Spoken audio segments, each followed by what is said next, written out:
근데 교사님, 예. 우리에게 이제 고유하게 알아진 뭐 작용이라는 게 있지 않습니까? 예. 그런데 같은 소리가 나서도 돌멩이라든가 이런 뭐 무정물이라든가 무기물한테는 그게 알아진 작용이 없지 않습니까? 돌멩이 떼보셨어요? 있는지 없는지 어떻게 아세요?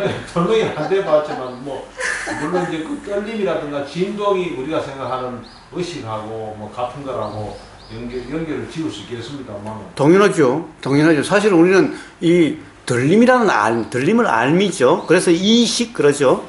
예? 들림이라는 알면 사실은 뭡니까? 튀어와서 소리 파장이 와서 그냥 부닥친 거잖아요. 이게 인식되는 거잖아요. 자, 지금 여기 보세요. 제가 여기 아마 100번을 두드리면 여기 구멍이 날 거예요. 지금 한 번을 때려도 여기가 빨리 상할 거예요. 그럼 뭡니까? 여기도 지금 작용이 일어나고 있는 거잖아요. 이게 무생물이라고 우리는 그러지만은 돌멩이에도 물방울이 떨어지면 구멍이 나잖아요. 작용이 없으면 구멍이 안 나겠지요. 자, 결국에는 그 부닥침 촉과 이 소리의 부닥침 촉이 뭐가 다릅니까? 기본적으로. 응? 지렁이도 꼭 찌르면은 이렇게 하고 하는 이런 알미 있는데 우리에게만 있다? 그러니까 애초에 질문에 우리에게는 알미 있잖아요. 아니, 우리에게는 알미 있는 게 아니라 애초에 알미라고 하는 작용이 일어나다 사라졌는데 그렇게 일어나는 현상을 우리라고 착각하는 거예요. 근데 이제 뭐 저는 뭐 수준이 고까지니까 자, 아니, 보세요. 자, 불강님. 그렇게 규정하지 마시고, 응? 자꾸 이미 내 수준은 그래. 나는 그렇다고 규정해 놓으면 어떻게 바뀌겠어요? 어? 근데 이제 돌멩이한테 가서 닿는 진동하고 예. 우리가 이제 그 소리를 듣고 여기서 일어나는 작용하고는 뭔가 달라 보이거든요. 다시 말씀드리면 무정물하고 저는 이제 생명현상하고 구별할 때 이 생명현상은 너무나도 특수하고 어떻게 그냥 뭐 연기작용이라고 한마디로 해버릴 수 있는 그런 성질이 못 되는 것 같아서 자꾸 이게 뭐 참 배우에 뭐 하나님이 있는 게 아니냐 무슨 또 뭐 원래 참나처럼 이런 구조가 돼 있었는 게 아니냐 시스템이 돼 있었는 게 아니냐 자꾸 이런 생각으로 할 수밖에 없거든요. 예, 예. 그렇습니다. 바로 그런 생각의 내용에 빠지면은 바로 그런 이제 착각, 무지라 이름하는 거죠. 그것을 갖다가 자꾸 저 돌멩이와 나를 구분해가지고 그래도 나는 생물이고 생명체고 유정체고 저거는 무정체라고 구분함으로써 그래도 뭔가 만족하시고 싶고 조금이라도 그렇게 해서 위안을 얻고 싶으시다면은 그런 무지에서 벗어날 수가 없습니다. 그래서 저 생각입니다. 예. 부처님이 이제 뭐 아주 참 우리가 모르는 대깨달음에 얻었다고 하시더라도 부처님도 어떤 인간이랄까 인간의 어떤 한계를 가지고 있는 게 아니라 예. 우주 전체 속에 흐르고 있는 어떤 비밀은 전부 다 캔 것이 아니고 부처님이 우리가 행복으로 가는데 필요한 어떤 몇 가지 사실만 터득을 했고 실제가 이렇구나 하는 현상만 아신 거지 부처님이라고 해서 이 우주에 관통하고 있는 모든 진리를 다 찾으셨다고 할 수 있을까 이런 생각이 들어요. 왜? 이제 드디어 이제 부처님까지 이제 이렇게 규정하시고 평가하시고 판단하시려고요? 우선 스스로 먼저 분명해지시고 그 다음에 부처님이 어떻다라고 말씀하십시오. 예. 자, 기본적으로 만약에 이게 따로 있고 우주 만물 만상이 따로라면은 그러면은 불광님 말씀이 맞을 수가 있을 겁니다. 그러나 문제는 이것이 따로 있는 것이 아니라 이것이 우주 만물 만상과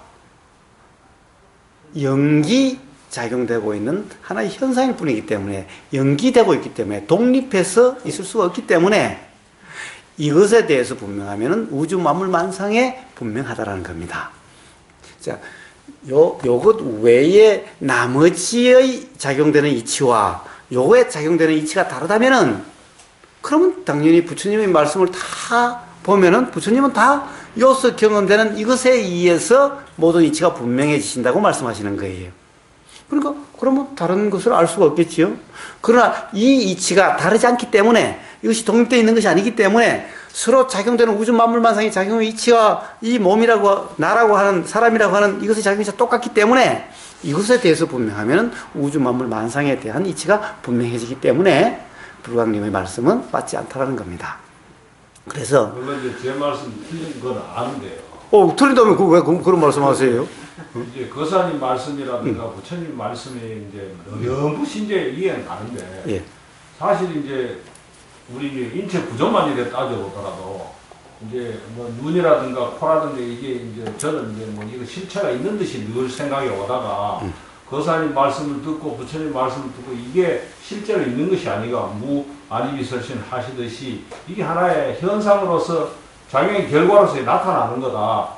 이렇지만 이렇게 이제 볼 때는 이제 어렴풋이 이해가 되는데 눈을 이렇게 치다 보면 그냥 눈썹이 나 있는 거라든가 눈초리가 나 있는 거라든가 눈동자가 있는 거라든가 여기 뭐 하나도 뭐 어디 아주 뭐 쉽게 그냥 뭐 그래서 그렇다 하고 인정할 그런 게 아니고 보면 볼수록 자꾸 있는 덩어리가 생겨서 거사님 말씀하시는 거나 부처님 말씀하시는 것이 이게 안 하고 닥치가 않은 거야. 그럴 수도 있겠다 이런 생각은 들지만은 거사님 말씀 충분하게 설명으로 머릿속에 안 들어오는 거야. 안 들어오니까 자꾸 의심이 생기고. 와, 세상에 저처럼 이렇게 자세하게 설명하는 사람이 아마 없을 텐데 그래도 충분히 설명 안 하신다 그러면은 예. 근데 어쨌든 한번 보십시다. 자, 사람이 어떤가 한번 봅시다.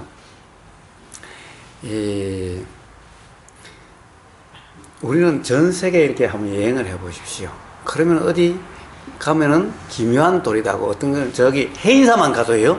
해인사 뒤에 그게 무슨 산이죠? 해인사 뒷산이? 가야산. 거기도 기암 개석이 많아가지고 올라가면 무슨 사자바이니 무슨 바이니가 많아요. 네? 결국에는 그건 뭐예요? 실제로는 그렇지 않은데 사람이 생각으로 사자바이다. 가야산 정상에 보면 큰 바위로 돼 있죠, 정상이. 보면 그것을 코끼리 바위라고 그러기도 하고 뭐라고 그러는데 딱 보면 진짜 코끼리 같아요. 만약에 누가 코끼리라고 그러지 않았으면은 코끼리라고 보이지 않았을 텐데 그거를 코끼리 바위라고 옆에 써놨어요. 딱 코끼리 형상을 닮았다는 둥, 부처님이 타고 오셨다는 둥, 어쩌고 저쩌고, 이래서 하니까, 보면, 딱 코끼리 같아요, 진짜. 예. 그런데 어떤 형상에다가 온갖 의미를 부여했죠? 그 밑에 오면은, 자선바이니, 자선하고 있는 그런 바이니, 부부바이니, 코끼리 바이니, 사자바이니, 이름 갖다 붙이고 비슷한 데 대해서 자꾸 의미를 부여해가지고 뭔가 존재감을 주려고 그러는 거예요. 응? 예?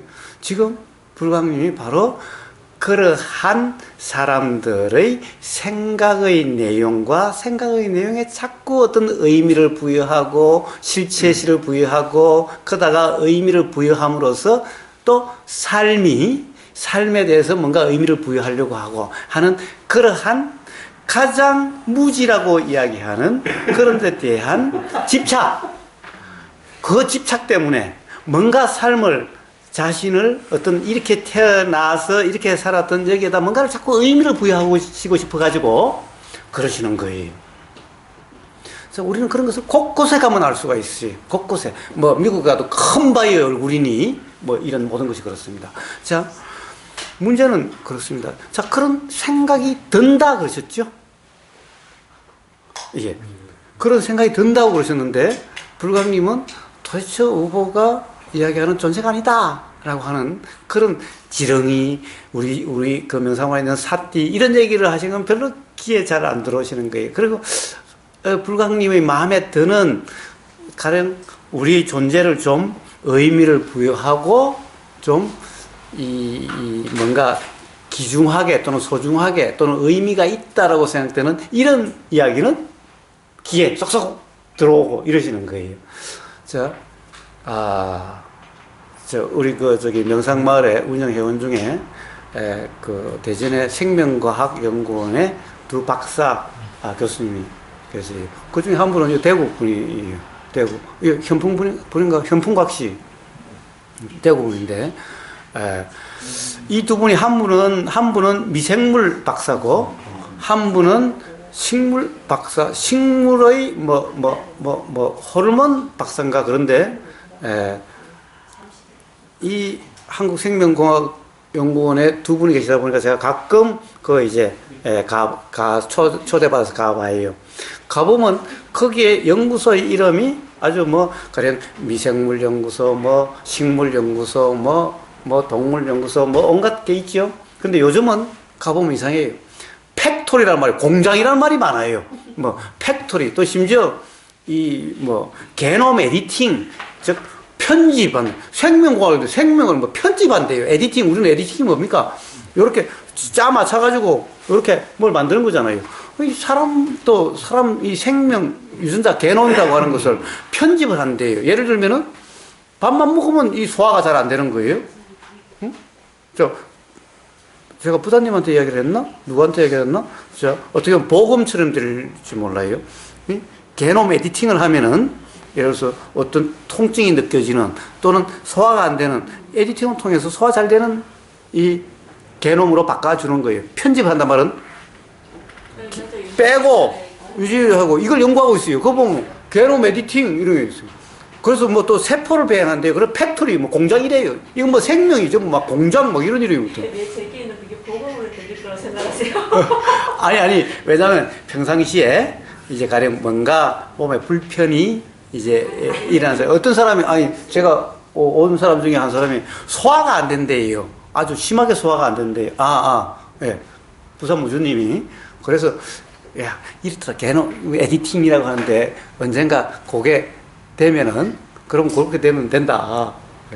자, 그런데 이 생명공학연구원 두 교수가 좀 같이 이야기를 하다 보면 아주 재미있는 현상이 있어요. 쭉 가령 미생물연구소, 식물연구소, 동물연구소 이렇게 있는데 계속 연구하다 보면은 이 구분이 하나도 없대요. 없어진대요. 이 경계가 없어진대요. 어디까지가 식물이고 어디까지가 동물인지, 자, 어디까지가 미생물이고 어디까지가 무정체인지 이게 도대체 구분이 안 된대요. 즉 뭐예요? 그런 경계는 없다라는 거예요. 자, 그런 실체가 없다라는 거예요. 우리가 알고 있는 이런 상식, 우리는 뭐예요? 식물보다 훨씬 진화한 어떤 존재라고 생각하죠. 진화한, 그러니까 더 발전된 존재라고 생각하는 거예요. 그런데 이게 진화의 발전의 어떻게 보면 이력이 가령 예를 들어서 유전자라든가 이런데 이게 꽤 있대요. 그런 걸로 된대요. 그러니까 진화가 될수록 유전자 수가 이런 그 RNA, DNA 숫자가 더 많아진대요. 그런데 식물이 사람보다도 더 많대요. 그러면 사람이 진화하면 식물이 되나? 예. 자, 그러니까 불광님 이런 얘기는 별로 관심이 없으세요? 네? 이런 얘기는 별로 그런 얘기에 관심이 많으니까 이제 거사님이나 부처님 말씀을 잘 안 믿어간다고. 아니. 자, 이런 경험이 있으면 있을수록 더욱더 부처님 말씀이 정말 사실이구나가 더 막 와닿는 거예요. 응? 자, 우리가 생각했던 통념, 우리가 생물 시간에 배웠던 또는 요즘 텔레비전, 신문에 나오는 어떤 이런 기사들, 이런 것들이 그런 통념, 그런 게 보였던 것이 와르르 다 무너지는 거예요. 그래서 이제 그런 관념으로부터 자유로워지고, 그래서 생명이니, 비생명이니, 응? 그런데 대한 편견이라든가 우월감 이런 것이 없어진다. 하는 거예요. 초파리 유전자 그게 인간하고의 2% 차이밖에 안 나는데. 거기서 진짜 깜짝 놀랐어요. 초파리의 유전자 형질하고요, 인간의 형질하고 2% 차이밖에 그러니까 안 나는데. 바로 불광님은 바로 이러한 들림, 보임에 대한 것은 이거는 들리면 들리고, 그런데 이 사람 몸 받기가 얼마나 귀중한데 이게 완전히 얼마의 그런 그 성업을 쌓아야 이 사람 몸이 나오는데, 하여튼 뭔가 이런 어떤 의미를 부여하는 이런 이야기는 작아지고 그러니까 결국에는 뭡니까? 들리는 소리의 내용에 차별을 하시기 때문에 그런 깨달음이 안 오시는 거예요. 그러니까 그 차별만 없어진다면은 깨달음이 날 텐데, 그런데 스스로 나는 그런 사람이야 라고 딱 규정을 해 놓으셨으니 어떻게 바뀌겠어요? 자, 이제 그런 규정을 빼십시오. 불광님은 부처님과 조금도 다름이 없는 똑같이 경험되고 있는 그런 경험 사실의 상태입니다. 그리고 바로 그러한 스스로를 규정하지도 않고 보이고 들리는 이 생각의 내용을 차별하지 않고 사실이라고 믿지 않으시면은 바로 부처님처럼 되실 수가 있고, 부처님이 아마 자기 자신을 알아도 사람에게 대해서라도 우주 만물 만사는 모를 거야. 그걸 실제로 부처님처럼 그렇게 경험을 해보시면은 아마 그런 말씀을 안 하시게 될 겁니다. 그럼요, 네. 말씀 중에 이제 그런 생각이 문득 들어서 저분이 말씀하시는 것도 전에 말씀하셨듯이 지금 말하는 것보다 그 전에 경험의 조건에 대한 일어날 생각이라고 하셨듯이 그렇습니다. 음악도 마찬가지고, 그죠? 그 다음에 이제 뭐 이치가 알아졌고, 아니면 어때 그게 몸으로 직접 체득돼서 알아봤을 때 일어나는 생각도 그걸로 인한 조건화된 생각이고, 맞습니다. 그렇습니다. 사실 그럴 거예요. 착각만 입고 옷고 차야 되는 거. 그렇습니다. 부처님이랑 동생이 똑같은 그렇습니다. 자, 그게 더 나아서 그걸 아는 그 암조차도 그렇습니다. 그냥 조건적으로 그때 일어났다가 그냥 사람이 항상하는 게 아니고. 그렇습니다. 그럼 병원에 있으면 좀 그렇습니다. 깨달음이라는 것 또한 네. 그 다음에 조건화돼서 일어나게 되는 거예요. 그래서 매 경험 찰나는 깨닫기 전에 깨달은 후나 그냥 무주상이지, 깨달은 후에는 깨달은 내용을 이제 잡아도 된다 이런 게 아니에요. 네. 끝까지 그냥 무주상일 뿐이에요. 자, 그러면은 가령 불광님 부처님처럼 그렇게 분명하시게 될 겁니다. 그러니까 이제 거사님 말씀이 많은 부분인데 저 방향이 맞다. 부처님 말씀이 옳다고 생각하니까 이제 찾아뵙죠. 그러니까 근데 이제 머릿속에 팍 안 들어오지. 야 이거 맞다. 이제 이래는 안 되고 이거 맞는 것 같다. 아니요. 자, 맞다라고 하니까 또 도가 안 되는 겁니다. 맞는지 안 맞는지 몰라. 역시 들리는 그대로입니다. 자, 우어의 말이든 부처님의 말씀이든, 자, 지금 뭐 아인슈타인의 말이든 누구의 말이든, 자, 들리면 들리는 그대로. 이게 중요한 겁니다. 자, 부처님 말씀이니까 맞다라고 믿고, 우어의 말이니까 요만큼만 믿고, 이게 아니라 누구의 말이든 그냥 들리면 들리는 대로, 보이면 보이는 대로.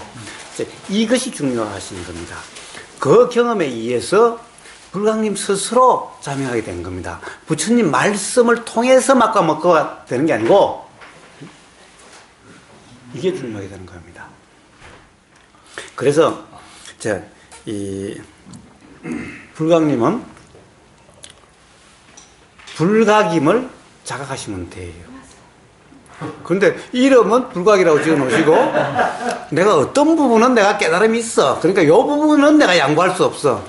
이러시니까 이제 온전치 않게 됩니다. 자, 그냥 불각입니다. 불각. 그러시면은 불각님은 이제 불각인데 사실은 각은 언제든 없어요. 진짜 불각이 됩니다. 지금은 사입이 불각. 진짜 불각이 됩니다. 그러니까 불각이면 진짜 불각이 되십시오. 저는 갈수록 점점 어려워져서 처음에 거사님 이야기 듣고는 야, 이건 진짜 이거 부처님에 대한 새로운 해석이고 이제 제일 이거는 옳으신 말씀을 갈수록 이제 알죠. 이게 무슨 말씀을 하시는지. 그때 왕의 생각이 뜻은 삼보를 할때 오셨죠. 한번이 한번 왔어요. 처음에. 그래서 초기에 전에 제가 처음 여기 입문할 때 그때 말씀을 아주 참신하고 듣기 하더니 지금 말씀은 자꾸 겁나고 또 모를 것 같고 또 모를 것 이런 생각에 빠져있어요. 그거 왜 그렇습니까? 왜 그렇습니까? 자, 그 현상은 그래서 그렇습니다. 아, 그때 말이 맞는 말인 것 같아라고 해서 다시 거기에 머금이 있기 때문에 그렇습니다. 그리고 거기에 머금이 있으니까 사실은 옛날과 같이 별 효과가 없어요. 제일 처음에는 삶이 많이 편해진 것 같고, 아, 그랬어요. 그런데 그것을 붙잡으니 삶이 사실은 예전과 다시 원상 회복된 것 같아요. 어떤 부분에서는 편해졌지만 어떤 부분에서는 어떻게 보면 다시 불편함이 더 생겼을 수도 있어요. 없던 불편함이. 만약에 지금 하시는 말씀이 맞다면 네. 그것도 저로서는 어쩔 수 없는 하나의 연기 아닙니까? 아니요, 자, 그렇죠. 그렇게 작용되는 것은 어쩔 수 없지만은 지금 이 순간 착각이 있고 없으면 어쩔 수 없다라고 이야기할 수가 없는 거예요. 그러니까 어쩔 수 없다는 것은 어떻습니까? 지금 이 순간 들리는 소리에 대해서 나는 어쩔 수 없다고 규정하거나 지금 이런 생각이 드는데 이런 생각을 맞다라고 그러기 싫기 때문에 어쩔 수 없다는 말이 나오는 거예요. 지금 이 순간 맞다라는 생각이 들어도 그냥 그런 생각이 알아지고 이런 소리가 들려도 그냥 알아진다면은 어쩔 수 없는 게 아니라 가령 이제 이 어느 것으로부터도 불편함이 더 이상 작용되지 않는 어떻게 보면 그러고 자명하게 되는 그렇게 될 거라는 겁니다. 그런데 어느 순간 어느 이 과정 중에서 어느 한 과정에서 거기에 대한 생각을 붙잡고 있기 때문에 거기에 머물기 때문에 더 이상 진척이 안 되는 것 같고 오히려 거꾸로 가는 것 같은 겁니다. 자, 그냥 매 찰나 경험될 때 매 경험 찰나가 무주상입니다. 이게 중요한 겁니다. 그런데 어느 일정 부분에 가서는 그 상을 잡고 있는 겁니다. 그래서 불광님이 안 된다, 어쩔 수 없다라는 나는 어쩔 수 없다라고 이런 말씀이 나오는 겁니다. 자, 일어나고 사라지는 거야 어쩔 수 없죠. 주체가 없으니. 그러나 경험되는 이 찰나에 어떤 생각이나 어떤 추측이나 여기에 무주상인 그냥 그것이 알아지는 그냥 그대로일 뿐인 이것까지 어쩔 수 없다는 것은 아닌 겁니다. 아니, 무주상이 뭐가 없단 말입니까? 금방 무주상 하는 게. 예, 아니, 그러니까 무주상인데 지금 이 순간 어떤 판단이 일어나죠? 어떤 생각이 일어난다는 거예요. 가령 예를 들면은 나는 어쩔 수 없어. 그렇게 그래도 자꾸 이런 생각이 일어나는데 아니, 그러니까 지금 이 순간 이런 말은 뭡니까? 어쩔 수 없다는 생각. 그 생각에는 무주상이 아니고 요런 생각이 일어난다는 요런 생각에는 무주상이 아니었죠? 그러니까 그런 말씀이 나오는 거예요. 자, 어쩔 수 없다는 이 생각에도 무주상. 그래도 들리니까 요런 생각이라는 여기도 무주상. 이러면은 자명하시게 될 텐데 지금 이 순간 들리는 그래 뭐 당신 말이 대부분 뭐 맞는 것 같기도 한데 대부분 맞는 것 같기도 한데라고 하는 지금이란 이 생각의 내용에 무주상이 못 되는 거예요. 그래서 그런 거예요. 그러니까 그것까지 어쩔 수 없다는 것은 아니라는 겁니다. 지금 계속해서 어떤 생각에도 무주상이다라고 어떤 생각도 맞다라고 할 수 없다라고 지금 누누이 이야기하고 있는 거죠. 그러시다면은 한번 그 생각에도 경험되는 그대로 한번 그렇게 살아보신다면은 스스로 확인이 되실 겁니다.